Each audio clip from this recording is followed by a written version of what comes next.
Grandpa Keto here. Hey, are you over 60 and just starting the keto diet? Or maybe even over 50? Or maybe you're just starting the keto diet.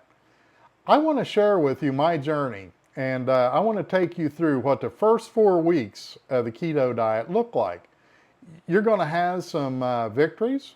You're going to be excited about some things, and you're going to be less than excited about others, and you're going to have a few struggles along the way. But if you persevere through that first month, you're going to love the results that you get.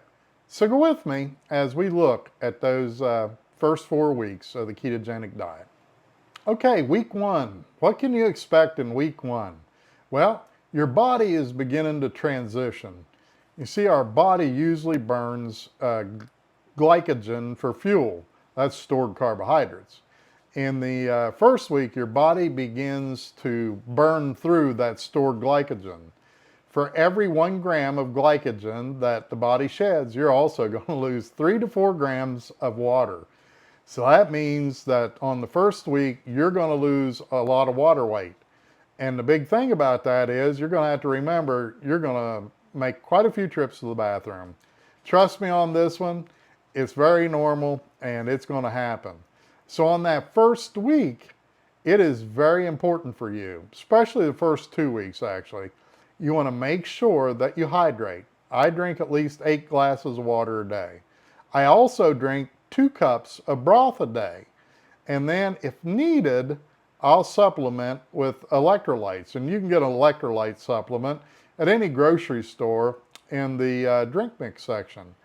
And that'll help you avoid the nasty keto flu, or at the very least lessen it. If you do get the keto flu, you can expect this. Headaches, body aches, you're going to feel pretty tough, irritable, and you're going to have no energy.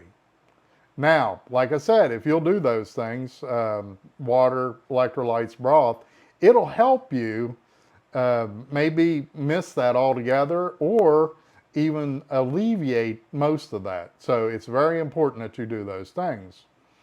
You're going to see a pretty good weight loss usually the first week.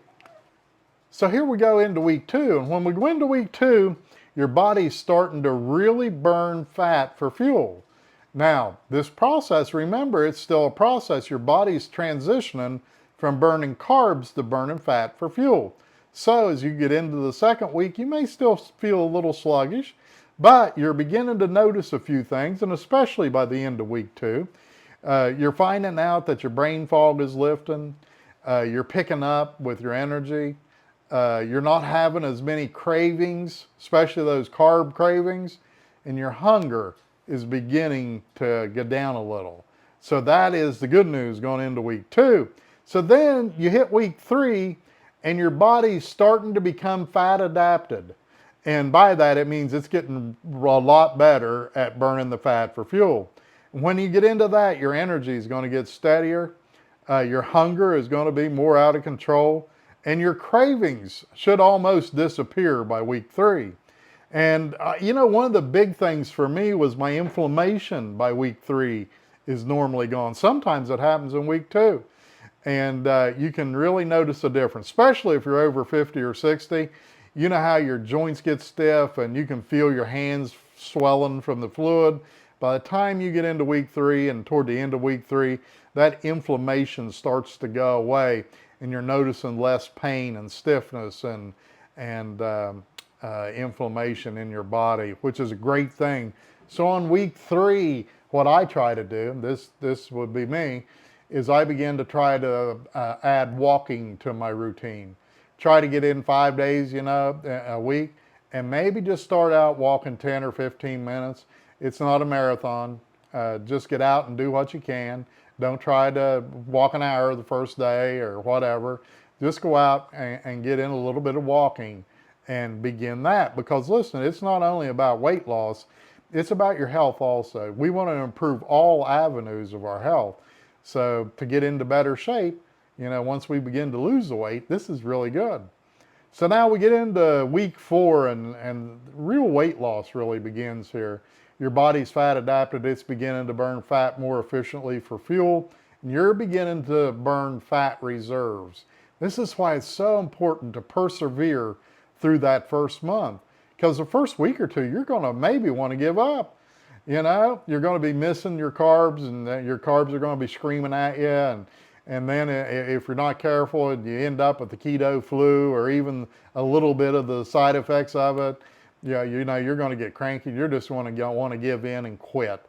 But if you persevere and you get into this week 4, your body is beginning to really burn fat. And not only is it burning the fat that you eat, but it's burning the fat that you have stored. And that's where the great stuff comes in. You know, now all of a sudden, no more bloating. You know, your energy shot up another level. You know, when I got to that point, my blood pressure was down. My blood glucose had went down. Everything was falling into line.